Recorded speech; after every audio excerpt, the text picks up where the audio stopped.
Welcome, welcome, welcome, everybody. Today's December 18th, and you are on the Elevate podcast listening to how founders can be elevated up to the next level. So, welcome to the Elevate podcast, and that's what we focus on today with my amazing co host, Simon Severino. Simon, how's it going today, man?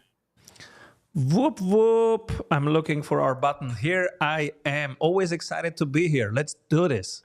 Yeah, I'm excited today. As we get into it, what are we covering? We're going to cover goal setting today. So if you've been interested in learning how to goal set, what to goal set, I got a whole bunch of questions we're going to rip through, and then we got a little bit of a lightning round later on today for me and Simon. But don't worry, because our next session we're going to be talking about community building. Today we're doing goal setting. In 2 weeks from now we're doing community building, and our schedule, just for everybody to know, we are not going to be around next Wednesday because it's Christmas Day. And the following week will be New Year's Day. So we are not doing any sessions next week or the following week. We'll be back on the 8th with community building. That will be the channel. But we're going to get into goal setting today. Simon, before we do that, you have a really big win that I think the people should know about. What's your big win, man?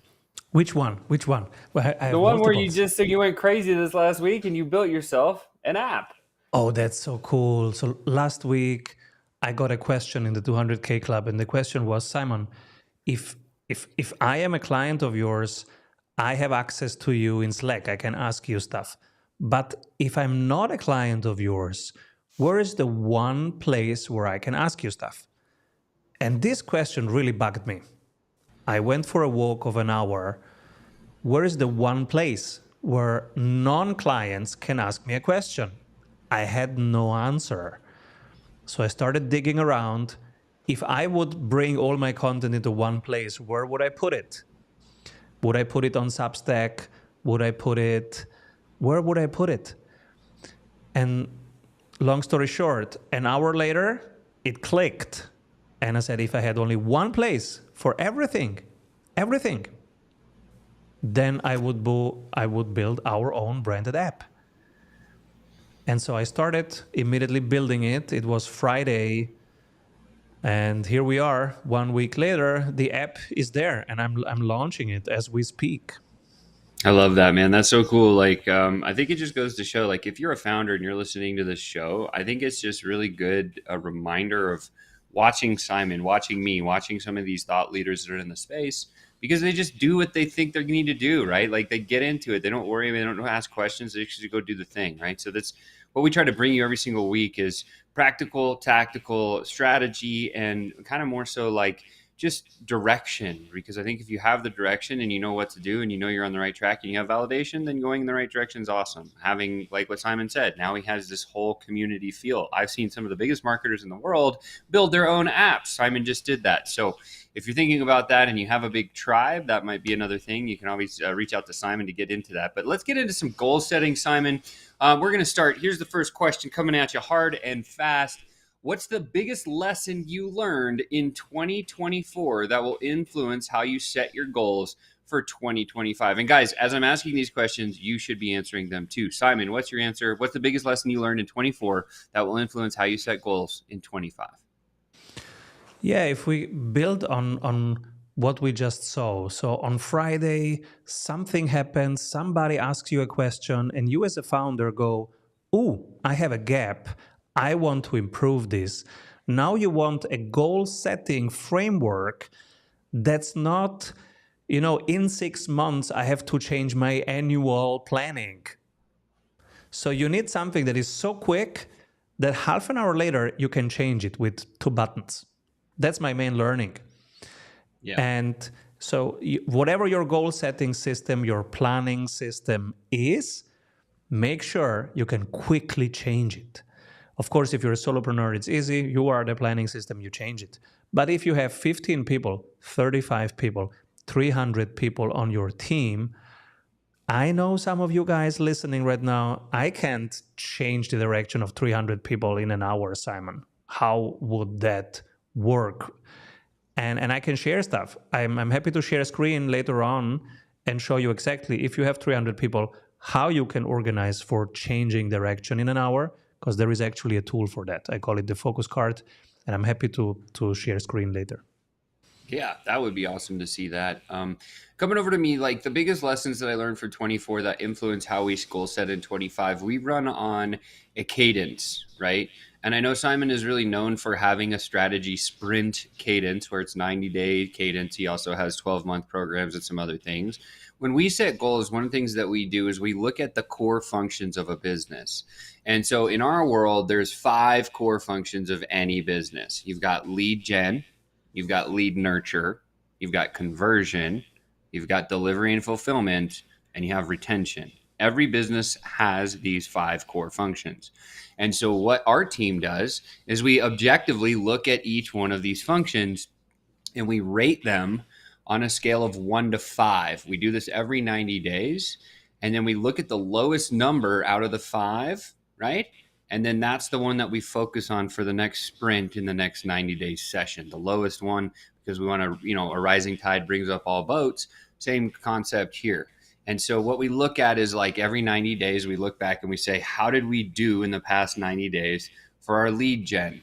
And then we start listing things like maybe we did paid ads, maybe we ran our own software, maybe we're doing, podcast guesting. What are all the activities? Maybe we're doing a podcast like this, maybe whatever, right? So this all goes into our lead gen category of maybe what went well and what needs some improvement.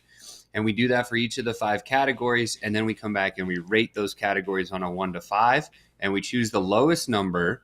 And then that's the one we focus on for the following 90 days. So that's kind of how we do the business side of goal setting. Now, Simon, I want to ask you a question. We're a little off topic here. So, like, if you're setting goals for business, I just described kind of how we do it for us. When I set goals personally, there's a different formula that I use. Are you the same? Do you have the same formula for business and personal, or how do you separate your business and personal goals? We don't separate because we coach founders, owners, and they have only one life, one body, and so those things can't be really separated. If they would come with 2 focus cards, which sometimes they do, then the question is this helpful? Does it help you to separate it? And then yes, and most of the time they merge it back together, because many of them say, okay, the pro of separating it was that I can feel a little bit more separated from the business, so I'm not that emotionally bound to the business. I feel good if the business is going well. I feel bad if the business is going bad. That would be terrible. And so that's Mm-hmm. why they were separating it in the first place. So you should never, feel great when the business is going well and feel terrible when the business has a struggle. But then many of them find out that it's easier to have just one focus card, because you aligning your personal needs with what your business is. And for most of the businesses that we coach, it's a lifestyle business. So it's just creating, $500,000, $1 million a year. And that's going back to mainly to them. They are not building the Facebooks and WhatsApps of this world. They're building, $1 million lifestyle business and taking most of that back to their families and to the extended families of their freelancer ecosystem that they have. So in this case, they sometimes like to have just one focus card, but there is a personal vision, which is a sub part. So our focus card is vision, yearly focus, 90 days focus, weekly metrics, versus some people like to have just their personal vision, which is that is personal because it's their family, who are the important people, which legacy do you leave behind, what can you do to be a great role model for your kids, for your most important people, and where do you want to live, how do you want to live, what's your apartment or house look like in 5 years. That's the vision exercise, if you want. That one has a separate audio file and is very personal. And that audio, we like to listen to it every morning. So it's the personal vision, me in 5 years. How does my ideal life look like. We call it the rich life. So you wake up, you have fulfilled everything. That vision audio, that is personal. Got it. I love that. I'm so interested to learn. I've never seen how you do goal setting. I haven't seen your scorecard, so I do want to see that in a second. And I just want to share with everybody, like, I love the idea of combining. I mean, like, because what we're trying to build is a harmonized life, which has business inside of it as well as our personal life. However, I've had a little bit of trouble my entire career, like keeping those things combined. And so the way that I shared earlier of how we set business goals is a lot different than how we set personal. So we set business goals based on the five core functions of a business: what's going well, what's not, what do we need to work on for the next 90 days. When I come to personal, I also have five categories. So I actually use Evernote, and I just, every single year, what I do in December, so I take the month of December to kind of write down my goals personally. And the categories I go through are, I call them the five F's. Okay. So it's faith, family, fun, friends, and finances.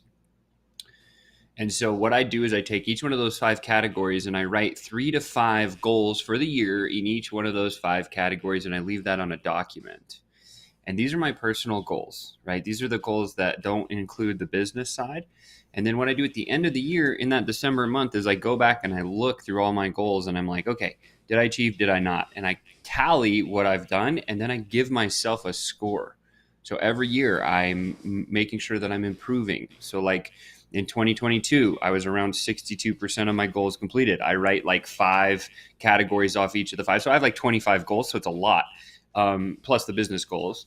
But I can track. So 22, I was at like 62%. 23, I was at like 66%. And then this last year, I actually got to almost, I was like at 68, 69% of my goals, which I think is phenomenal for based on how I set goals. And so that's how I do it. I separate my personal in the 5 F's, and then I have the 5 core functions for my business. Simon, if you could, I would love for you to share a scorecard if you have one up right now, and just kind of walk through how you combine the two, because I think it'd be really cool to see that. Totally. Let's see if I can share screen right now. Let me try this. Yeah, I Oh, can, sweet. even Yep, in the perfect. podcast format. So you see a focus card in action here. It has a 5 years vision. This is basically your direction, your purpose. 5 years is so far away for most entrepreneurs that it's just, a dancing star in the distance. It's only a direction. And in our case, it's super simple. It is, we make sales easy and fun. And then we have 4 different categories of people. We have entrepreneurs, private equity, platforms, and family offices, right? So those are, who are we here to serve, and how do we help them make sales easy and fun? That's our purpose, if you want, or our mission. 5 years. Then when you break it down, there are things that we need to do in the next 12 months. And so they're broken down. Like some examples are scaled IP and enrolling more coaches, writing the next book. And then there are 90 days projects, if you want, right? Because it's 90 days. Monthly webinars, who's calling the hot leads, who's calling the warm leads, who's making cold calls, very tactical level, 90 days. And it's not even there yet, but building the app is not even there yet, because it was just born on Friday after the weekly focus card meeting. So every Nice. Friday we look at this, but it was 2 hours after we looked at this that I had this idea. So next Friday, we will update it, because every Friday we look at this and update it. And so next Friday, we will have to think of, okay, the app, instead of which of these activities. And then we have the conversation that you just shared. What's the bottleneck? So why the app? What will the app contribute to? And we call it either marketing, sales, or operation. But it's the same that you just described, from lead gen to retainment is the same thing. You broke it down into 5 pieces. We break it down into 3 pieces.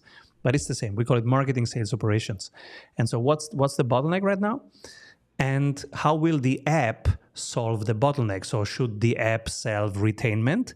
Then it needs an operations metric every 7 days? Or should it help increase win rates? Then it needs a sales metric every 7 days and one person who owns that swim lane and will report every 7 days on the higher metric. Or it should work like lead gen, lead magnet, then it gets a marketing metric, and same thing, one owner that will report every 7 days. So on the right side, you see weekly metrics, because now those things need to be broken down into weekly metric. One person will own one swim lane. So for example, app person, whoever that is, it can be Michelle, it can be Lou, Kristen, Simon, whoever gets that, needs to report the one metric. So should this app help retain, then they get an operations metric.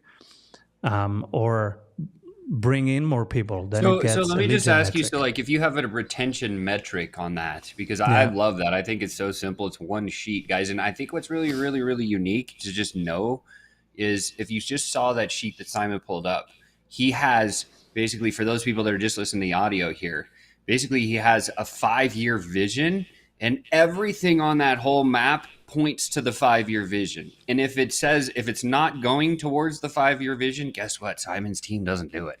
That's the cool part. And you always got to remember that. And so, okay, so Simon, so like, could you give an example of a metric that you would choose, like what you just shared about like app efficiency? What would be like an Mhm. operational metric that you would judge every week? So in the app, so next Friday, for example, we will have to discuss exactly this. Let me walk you through a possible Friday discussion, right? Okay, Simon, should this app help us keep people? Then the owner will have to report the churn rate of that 7 days. How many Mm, people did we lose from each subscription mm, level every 7 days? Now, churn is it doesn't happen on a weekly basis. You have to extrapolate it on an annual basis. So probably we will not do that as the main thing.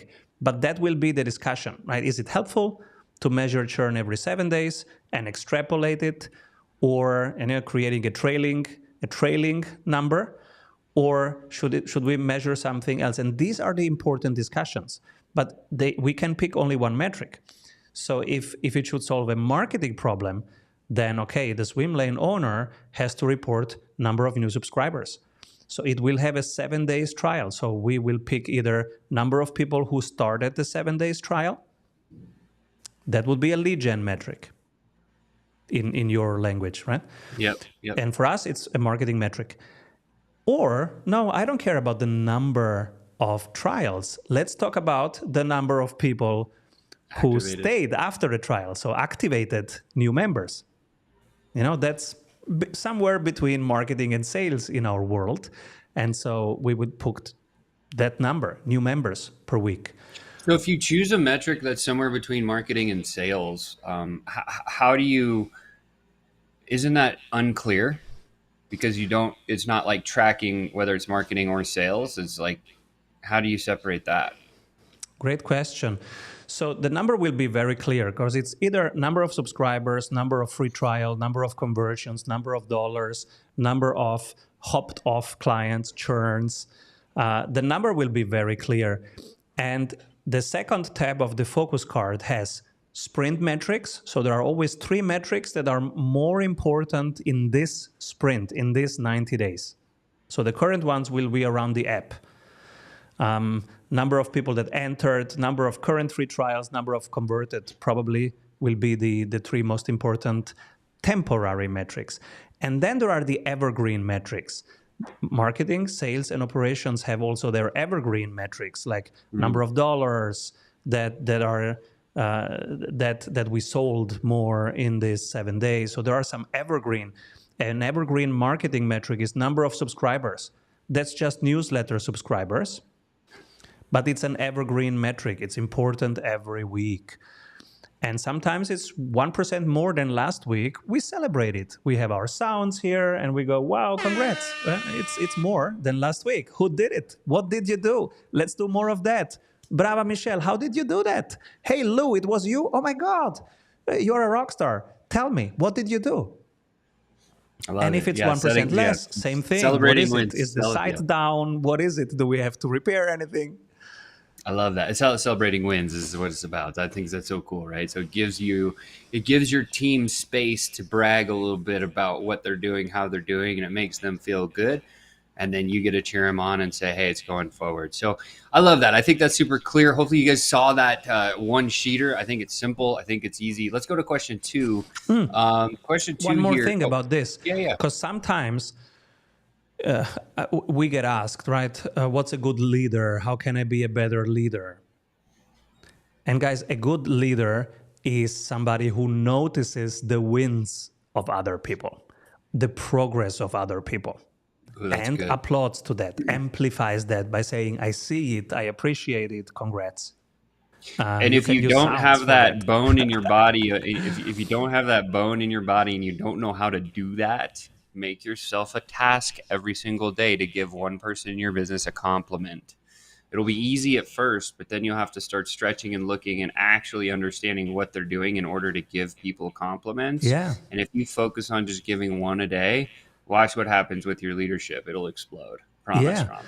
And if you run a remote team and you don't have a focus card and you don't have a weekly dashboard, how the heck do you know that they're Yeah, winning? you don't. Right? Yeah, you don't. That's yeah, for sure. So, okay, well, I mean, that kind of moves into our next question is about systems and tools. I mean, obviously, you just shared some of your tools. We use ClickUp. ClickUp.com is our internal CRM that we use to track task and goal and all of our goals for the year and so on and so forth. And so, basically, the systems and tools that we use to stay accountable and track our progress throughout the year, which will be the question you, Simon. I did see a spreadsheet there. We really stay focused on using ClickUp, and we have our goals listed for the year, and then we have them broken down by month, and then we have them broken down like by quarter, by month, and then by week. And then we actually just mark the completion percentages, and at the end of each week, we actually rally around the number. Did you get 100% of your tasks done or not? What happened? What's right? What's not right? What is the things that need to be there to make it right? And you just kind of move down the process and the flow. So we mainly use ClickUp and a lot of communication with our Slack channel. And then we also do like a daily huddle with our leadership team Monday through Thursdays. And we talk about this stuff all the time. So point here, before I come to Simon about tech and tools, if you're not checking your goals against the progress you're making a mistake, period. So you should have some sort of a cadence, whether it be daily, weekly, monthly, even bi-monthly. That's cool, where you're actually looking at your goal and seeing how close you're coming to that. And if you're not doing that, please start doing that. Simon, question to you. What's the systems or tools do you use to stay accountable and track your progress throughout the year? Great question. Most of our clients in the sprint are using some form that's similar to ClickUp or Asana for that Mm-hmm. project management, and they have a very similar situation like you have. They have company goals, and then they break it down, and many actually measure in percentage. What we do is we have one simple spreadsheet. It's the focus card, and it has only one page. So when you start trickling down, what sometimes happens is you lose. Let's say you're using Asana or ClickUp for bigger cascades. Those cascades don't have a loop back if it actually contributes to the parent task. This is how we came up with the one-page focus card. So that's why it's just one tab of one spreadsheet is the strategy. And those dots, they are a double check that it's actually contributing to the parent task. Because sometimes I would start something like, hey, I'm starting a new YouTube channel. And everybody was like, oh, yeah, great, Simon, do it. And in Asana, you wouldn't see that it actually doesn't contribute to anything. But in the focus card, you see immediately, because the team has to double check, okay, which metric will tell me that this is contributing to the parent task? And then, it's not, oops.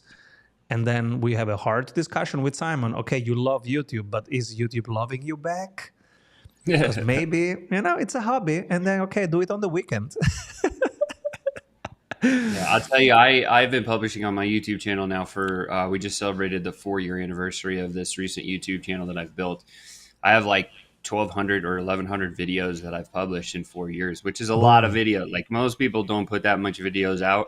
In their Problem life. is I'm not getting the traction. So like there's something like YouTube is not loving me back is what I'm saying, right? So I love YouTube, but hey, like I got to figure out what I need to change. And that's again, what's really interesting is to think about like why was I building a YouTube channel? How does it contribute to my goals to bring it into this conversation? We needed a place to dump our content for free. And so 4 years ago, we said, hey, we should just create this YouTube channel. And I just started publishing there. I started publishing 2 to 3 times a week. Now I'm publishing at least once a week, if not twice. Still haven't changed, haven't stopped, just consistently doing it. And one of the things that I noticed was, Gen Z folks are out there looking for new opportunities and things. I noticed how a Gen Z person buys is different than a millennial, is different than like a Gen X or like me, or What's the like I difference? guess I'm yeah. So Yeah. what was different? So what was so crazy to me was the Gen Xer wants to get on the phone, or even could get to a Zoom call. That'd be the first thing that they want to do. They want to talk to a person and actually go down the process. Great. Okay. So the millennials will usually consume 1 or 2 pieces of content and then get on the phone. The Gen Z folks, they'll go binge watch 8 of your videos and then just buy something. So what's happened to us now is our YouTube channels continue to create sales for us because we have so many videos, and these Gen Z guys will go and like eat all of our videos. And then when they realize like we're actually talking the truth and the real stuff, they just actually like buy the thing. So like it's really cool to see when you have a task like this that meets kind of the goals. And so now we've brought our YouTube channel into our goal setting and saying how many sales is it going to create in a year? How do we market a campaign to this particular niche or this audience's ICP that we're chasing? So kind of interesting to just like talk through that, right? So good stuff. All right, Simon, what is one bold or ambitious goal that you're setting for 2025, and how are you planning to achieve it? We will enter January with the coolest setup ever. So, 1st of January, the world would not just have strategy sprints and 274 modules, but they will have a free community, which is a wonderful garden full of life. And from that garden, they can add 30K, 50K sales just from that being in the garden for free, because there is so much content and tools and inspiration and badass people like you and me and amazing people in there from which to get inspiration. But then on top of that, they can enter the house, and then there is even more tools and more mentoring, and they can go to the first floor. They can have customized one-on-one sprint coaches. So we are entering January 1st with the coolest setup we ever had, because we're firing on all cylinders right now, and I'm sharing 274 tools that it took me Whoa, 22 years to build, whoa, basically for free in that community until March, because I want to create as much value for people as possible, because right now people need sales help. And you are probably seeing many people that say, whoa, my pipeline is drying up. Whoa, it takes me so many more effort to close a deal. Because many countries out there are scared about the possible slowing of the economy, or even crashing of the economy. And so the buyers are cautious, and some pipelines feel it very strongly right now.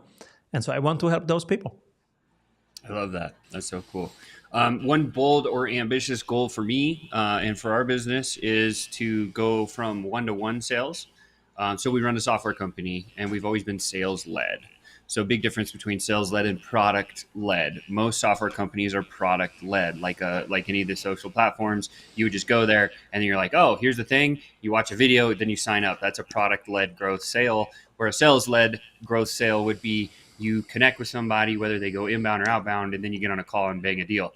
And so one of the big things that we've been working on this past year is setting up the infrastructure to be able to go one to many sales, where this is going to be like speaking on stages, speaking on podcasts, speaking on webinars, doing these types of things where we can have a bigger audience inside of our thing. So my goal for 2025 for the company, and this is kind of more of a personal goal, but also matches with what the company objective is I want to, I have a new 1K offer that's come out. That's one of the hottest and most irresistible things I've ever seen.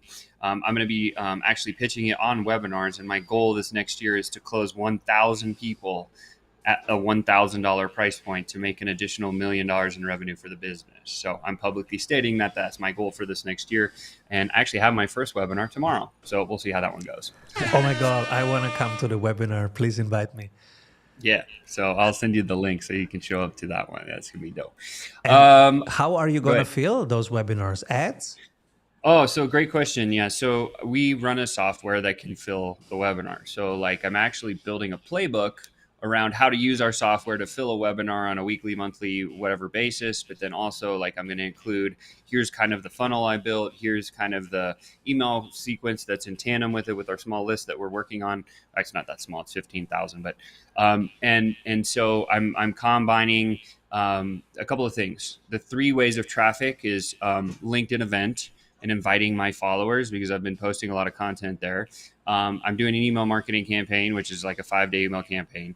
And then I'm using our software every day with automations to invite a lot of people to show up to our webinar each and every day. And that just runs on autopilot. And so in the last couple of days, I think I'm close to like 100 registrants this week. So it's already working. And it's just going to be a consistent flow of stuff, and it's going to add a lot more revenue to the business. So that's one of my big goals. And the nice thing is I can actually execute on that because we've hired team and system because of our goal setting from the previous year. That's allowed us to grow, so I can offload some of the one-to-one stuff, and now I can focus on a new skill set, which I'm excited about. So for me, that's what I'm working on. Yep. Okay. That's going to wrap up the main show. Let's go to the lightning round. We got two questions here. Simon, question one in the lightning round here is, how do you involve your team in the goal setting process to foster collaboration and buy-in? Great question. So we like, and this is the strategy sprints method that we follow. We like on Monday to have a quick touch in. Like most people like to have a daily huddle during the week. We have one on Monday, one on Friday. The Monday one, half an hour, everybody says what's their priority of the week, like the one bottleneck that they solve this week in their swim lane. So one will say, I'm building an app. The other one says, I'm increasing the win rate here. The other one says, I'm improving that landing page. And the other one says, I'm experimenting how to reduce churn. And then another one says, I'm improving the copy of our emails, or just the subject lines of our emails. That's the Monday session. And the Friday session, we look at the spreadsheet. We look at the focus card, which has one tab strategy and one tab weekly metrics. And we call it the learning session. So Monday is the strategy session and Friday is the learning session. So, okay, what did we do the last 7 days? What is working for us and what's not? And we review that and say, oh, Simon, look, this thing did 1.7% better than that other thing. So, oh, why? Let's see. Who did it? What did you do? What did you do differently? And then we learn from that. We get a chance to applaud and to amplify their successes. And also we learn from it, because that's the basis then for what should we do more of next week. Well, whatever is working this week, we will do more of next week. That's the basic. I love that. I think that's super cool. For us, we do strategy meetings. So we have a cadence where we meet with our leadership Monday through Thursday, and I do one-on-ones with each team member at least once a week with my team, and then we have like some other smaller short sessions. So not too many. But how do we involve our team? First of all, we talk about where the company is going for vision, and then we break it down all the way to the department of the person, and we help work with them to create goals that they have co-create to get to that goal. Because when somebody co-creates a goal, they own the goal and they want to achieve it because they said this is what we should be doing. And it creates buy-in and it creates team atmosphere and it creates a lot of really really great things where everyone can kind of rally and then they get to be proud every single week when they announce their KPI, kind of like what Simon does. We have KPIs like that too. So a lot of the same stuff that you're doing, I think we do it. We just kind of do it in a different format. So I think it's really cool to hear. It's validation to me. Okay, let's move into. There's two last questions in the lightning round here. What do you do, Simon, when you realize you've set a goal that's no longer relevant or achievable? We stop it immediately. So there were two parts. One is not relevant, the other one is not achievable. So, not relevant means it's the right thing to do. No, it's not the right thing to do. Then we stop it immediately, whatever it is. And I learned this actually from investing. Let's say you're buying a company and you just bought 100 shares of, I don't know, McDonald's, and you're realizing, oops, this was the wrong move. The quicker you cut it, the better. Even if you're losing 15%, doesn't matter the percentage, cut it now. If it's not the right thing, cut it now. That was the first part. It's not relevant. Second part is, well, it's the right thing to do, but it's not achievable. Now we stay with the goal and we brainstorm. Okay, let's bring in the other superpowers of the team, of the community. Guys, help me. We are working on this. It's the right thing to do, but we're stuck. I don't know how to speed this up. If I put in 20 more hours per day, it's not possible. Help me. This is where we either bring this to the Monday sessions of our 200K club, and smarter people would look at this and say, well, try it this way. So we will get additional ideas that are smarter ways, quicker ways to get there. We will not give up. We will ask for help. We will hire coaches. We will brainstorm together. We will do everything possible, imaginable. We will put an all-nighter or a weekend in if it's the right thing to do, and we are not progressing towards that. I love that. I think that's awesome. Same with us. If you realize that it's no longer relevant, just quit as soon as possible. And then if it's not achievable, that means that most founders overestimate what they can achieve in a year and underestimate what they can achieve in 5 years. And so for that 1 year goal, a lot of the time we see them just putting these monster goals and never being able to achieve it. And then you just feel like garbage. You feel like crap because you set a goal and you didn't even come close and you're like, and then if you set it publicly and you don't hit it, then you feel really bad. So it's always good to create goals. And in fact, what's interesting is like when we build goals, we build basically like what we call a founder stretch goal, which only the founders talk about. This is the big, hairy, audacious goal number that we want to achieve, right? And then we back it down to what's an actual achievable goal that we can give to our team or we can work with them to co-create. And I think that's kind of the piece when it comes to achievable. Remember that you might have like hey, I want to build this 10 million or this $100 million business. Okay, well, if you're at 500 grand or maybe $1 million a year in sales, like you can't just jump to 100 million. You got to go to 3 million, then you got to go to 5, then 10, and so on and so forth. So if you start to break down the goal to a little bit more, I call it ridiculous numbers, small numbers, then you can achieve it. So I think kind of the same path as what Simon was talking about. And the last question of the day here, Simon, is this for lightning round. How do you celebrate your wins when you achieve your goals? Oh, like this. And we have also this one. So we have multiple. We have this one. We like sounds because they're immediate. They are in the body. You feel them. And I literally take this little energy into the next session, into the weekend. Because on Friday, this is where we look at the focus cards. On Friday, all these chicken,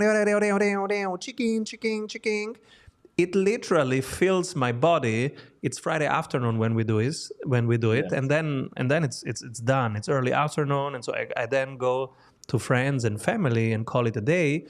But my body has still these sounds and this energy and this feeling in there. So yeah, that's how we celebrate every I Friday. love that. I love that. I love that. Yeah, we usually do chair dances because we're a remote company, so everybody does chair dances. I love sounds. I How you think do that's that? cool. What's a chair dance? Oh, you would just throw on some tunes in the background. Everybody dances for like 5 seconds. Just like get your body moving around, like dance. Yeah, they just do like chair dance, right? So that's one. And then I guess the other question is like, how long do you celebrate a goal before you move on? Hmm. It would be great to have some statistics from psychology, but what I'm seeing is people are not celebrating enough. Either not frequently enough or not deep enough. Hmm. So especially people listening right now, it's all high performers. They never look backwards. Oh, my great achievements. They always look forward. What's the next thing to solve, to Yep. build, right? Who am I here to serve? Who needs me?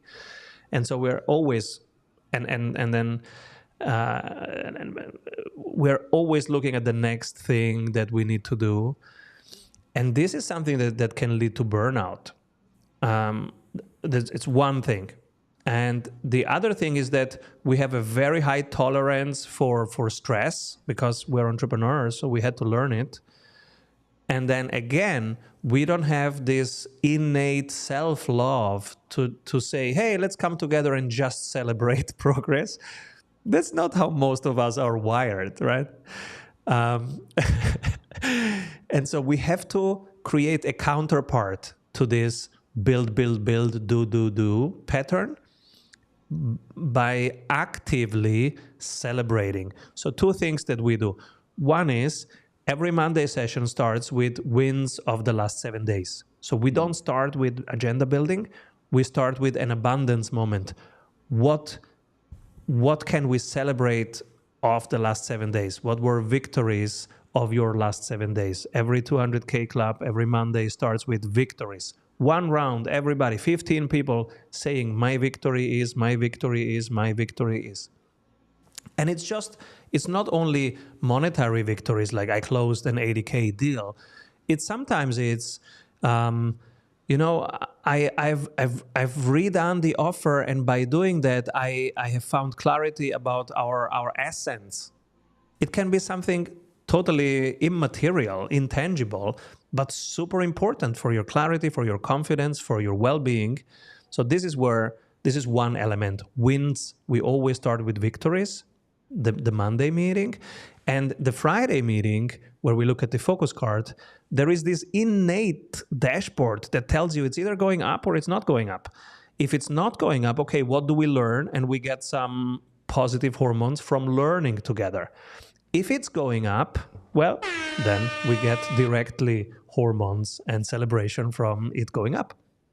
Love that. That's so cool for sure. So typically you take maybe an afternoon or even like a day kind of before you would move on to the next goal. Is that kind of close for timeline where you celebrate a win? How long do you celebrate it for? No, it's immediate and it's very short. Okay, it's short. Like in the Monday, it's the first 10 minutes of the session is win win, everybody sharing their victories. And so we soak it in for 10 minutes every Monday because you're not just soaking in your victory, you are hearing the victories of the others. And so you're soaking in this abundance atmosphere, this gratitude in the air. And it touches you too. I love that. I love that. And Like you. I learned. It was interesting to watch Elon Musk. We all know him. When he shot his first rocket into orbit or whatever he did, the biggest thing that he's done was like, "Here's this big rocket in space now." Apparently, he celebrated for less than 15 seconds. And he just said, "All mm, right, what's next? Move on." Right. So it's interesting to see like these outlier folks how they celebrate versus like I think that's unhealthy. I don't think it's a big enough celebration for an achievement that big, and so I do think you just kind of have to match the celebration to the achievement.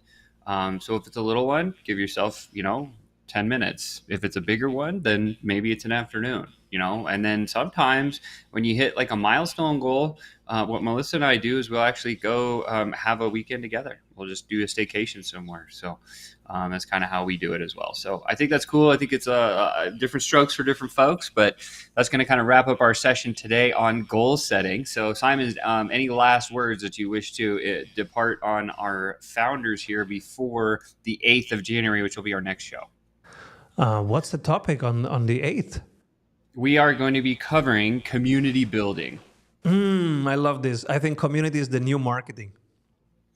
I agree with that. So if you're interested in building a community in 2025, we will be back on the 8th, same time, same channel, same place, same beautiful mugs to share all of our secrets when it comes to community building. With that said, thank you guys so much for being here. We love you. Have a wonderful, safe set of holidays. Happy Christmas, Happy New Year, and we will catch you on the 8th. Ciao for now. Peace out. Avoid trying to do thousands of things that doesn't work. We have 274 templates for your business success. Reach your ambitious goals with one-on-one sprint coach. We double your revenue in 90 days. Well, even when you are on vacation, discover how 1,600 business owners have regained their